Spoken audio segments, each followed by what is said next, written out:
वर्ष कधी गेली काही कळली नाही. आणि मॅथ्समध्ये गोडी ही इथंच लागली जास्त. म्हणजे 7वी आधीच कोरोनामध्ये होतं, 7वी अगोदरच कोरोनामध्ये होतं. त्यामुळं मॅथ्स अर्ध लिहिलं गेलं, अर्ध नाही लिहिलं गेलं. कधी ते मोबाईलमध्ये दिसलं, कधी नाही दिसलं. खूप मला म्हणजे टेन्शन यायचं. तिच्या जे क्लासमध्ये चालू होतं ना ऑनलाईन क्लासेस, त्यामध्ये ते अर्ध लिहायची. मम्मी हे अर्धे मिसनी कुठं दुसरीकडेच फोन केलाय, मला हे अर्ध लिहिता नाही आलं असं म्हणायची ती. मग आता काय करायचं म्हटलं, हिचं मॅथ्स जर कमजोर झालं तर पुढे जाऊन काय करायचं.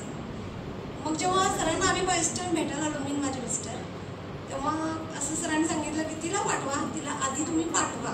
तेव्हा काही फीची चर्चा नव्हती किंवा ती कोणत्या स्कूलमधनं आली हे सुद्धा नव्हतं. तिचे पर्सेंटेज पण तिला आम्ही काहीच सरांना सांगितलं नव्हतं. तिला फक्त तुम्ही पाठवा, 8 दिवस पाठवून ती सांगेल तुम्हाला की यायचंय का नाही ते. तेव्हा सरांनी अशी गोडी लावली तिला की 8 दिवसात तिला सुट्टीचा दिवस सुद्धा नको वाटायचा, रविवार सुद्धा तिला नको वाटायचं. आम्ही जवळजवळ बऱ्यापैकी गावाला जाणंच बंद केलं होतं तसं बघितलं तर. आणि मॅथ्सची गोडी इथंच लागली.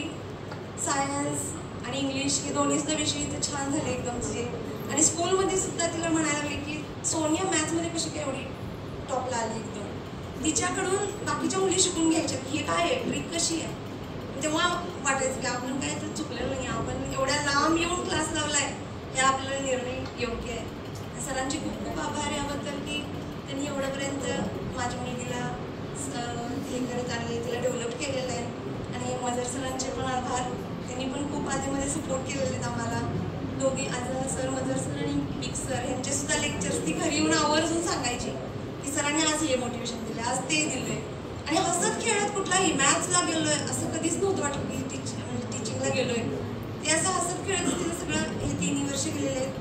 आता स्कूलची टॉपर आहे ती, तरी असं आम्हाला वाटते की अजूनही म्हणजे मॅथ्सची इकडचीच टॉपर आहे ती, तसं बघितलं तर. थँक्यू सर, खूप खूप तुमचे आभार.